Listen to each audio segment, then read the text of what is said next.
Well, hello everyone. Hope you've had a great, relaxing, blessed Sunday. I hope that you had a thankful and joyful Thanksgiving. As I had told you all in the last video I made, that I wasn't sure if I was going to get to any videos the past week. So as you see, I didn't, because I was preparing things for Thanksgiving Day. My Thanksgiving was very good.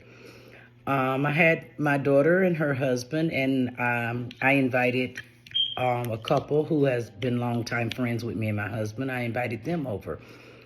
And so that day, it was a day of joy. It was a day of reflection. It was a day of laughs, good food, good company. Um, I was wondering how I was going to do this Thanksgiving, because this is the first Thanksgiving that I cooked at home since my husband passed. Last year on Thanksgiving, I went to San Antonio, where my son and his family is, my in-laws are, and two of my daughters. And we all kind of came together, so everybody like brought a dish or two that they cooked, put it together. My sister-in-law and her children were also there, and of course my grandbabies. But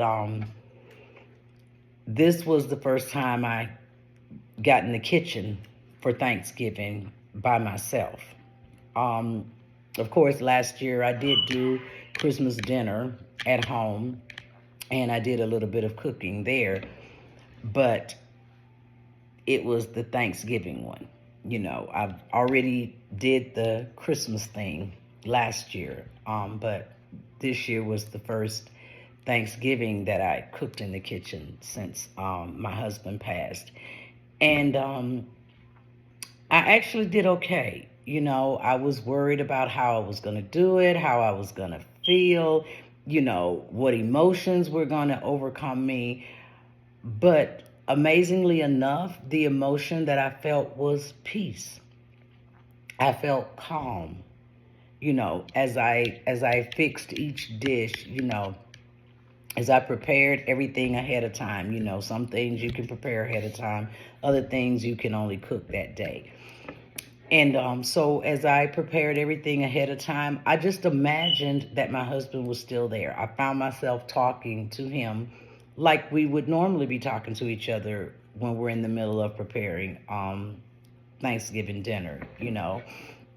Thanksgiving Day, I got up. My church had a church service for an hour. So I got up, I got dressed, and I went. And then I came back to finish up the rest of the dinner, before everyone started coming over. And I found myself talking to my husband about that. And it was like, oh, I sure hope this turkey turns out right,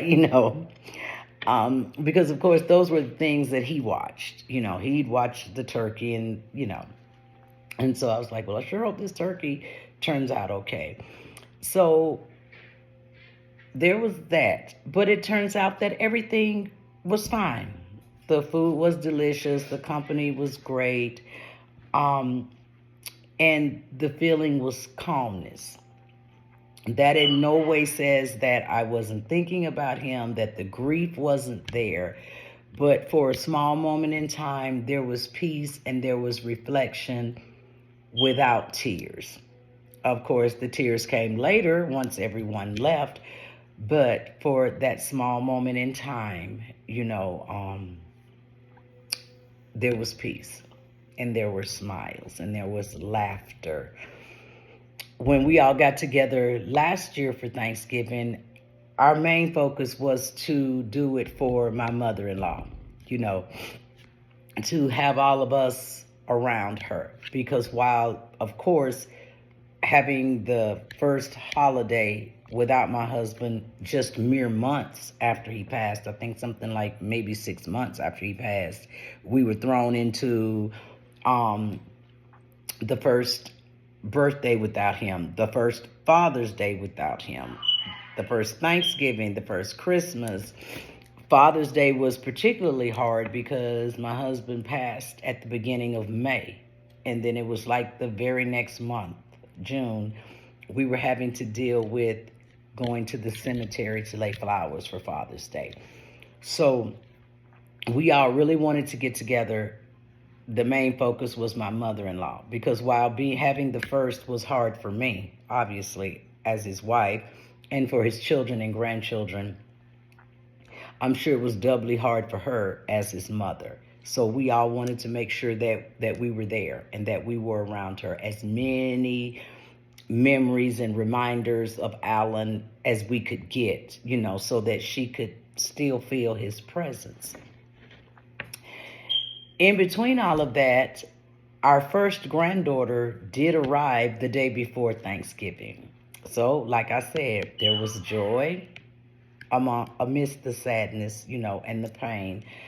Our first granddaughter arrived, and when I got the message that, they were on their way to the hospital, and then that she had arrived and how much she weighed, and, they sent me the first pictures of her and everything. The thing that immediately came to me was, Alan, your granddaughter is so beautiful, you would just be over the moon. So that was the day before Thanksgiving. So I carried that into Thanksgiving. So as I was preparing the meal and everything, I was also talking to him about our newest grandchild and our first granddaughter.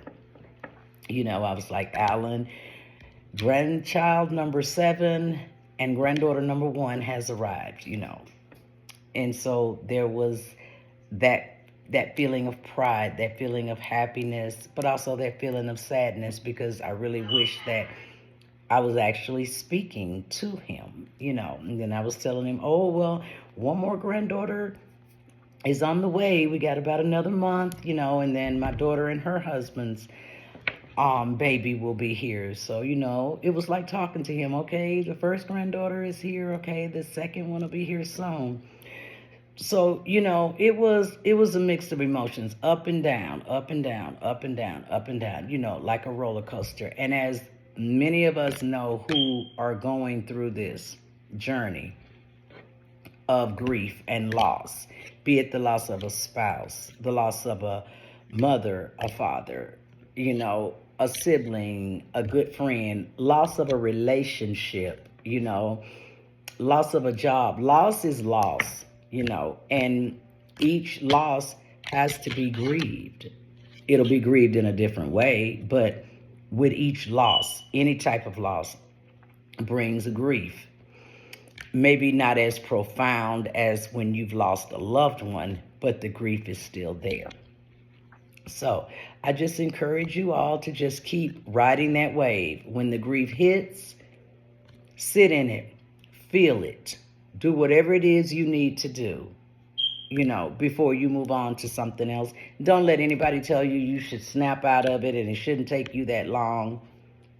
Do it in your own pace, because the one thing I am sure of is that when the holidays come around, that is when the grief is most profound. The feeling of loneliness is very, very heavy. And a lot of us have not quite gotten to the point where we're upbeat and that holidays are what they used to be. And you may never get to that point, and that is okay too, however you see it.